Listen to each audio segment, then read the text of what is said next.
बघा आज आपण स्ट्रक्चरल पाईप वेल्डिंग बोट जॉईन करणार आहे. तर पाईपची डायमीटर किती आपली 50 mm, थिकनेस आपली 3 mm थिकनेस, बरोबर.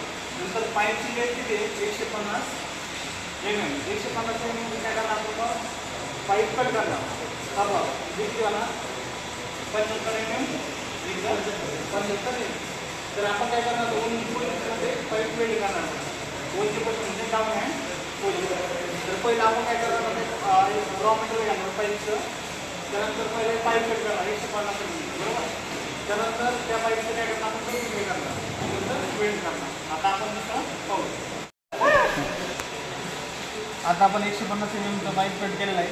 त्याच्यामध्ये आपण आता 7.5 सेंटीमीटरचं काय करणार आहे आपण एक दुसरा कट मारणार आहे. ते कट मारल्यानंतर आपण ते 2 बट जॉईंट करणार कोणती पोझिशनमध्ये. आता कटिंगला सुरुवात करू.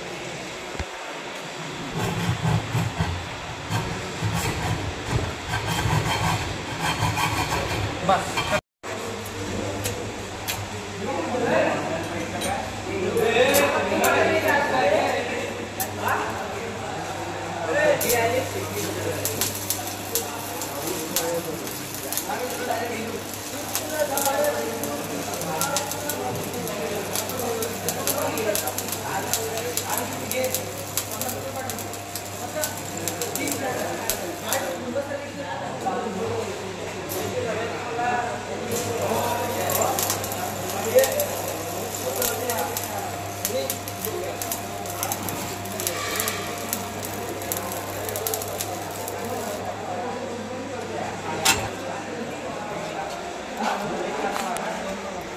करवत.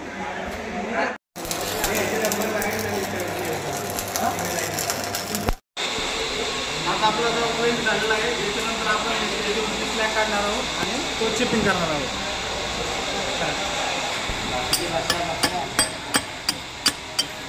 बस कर.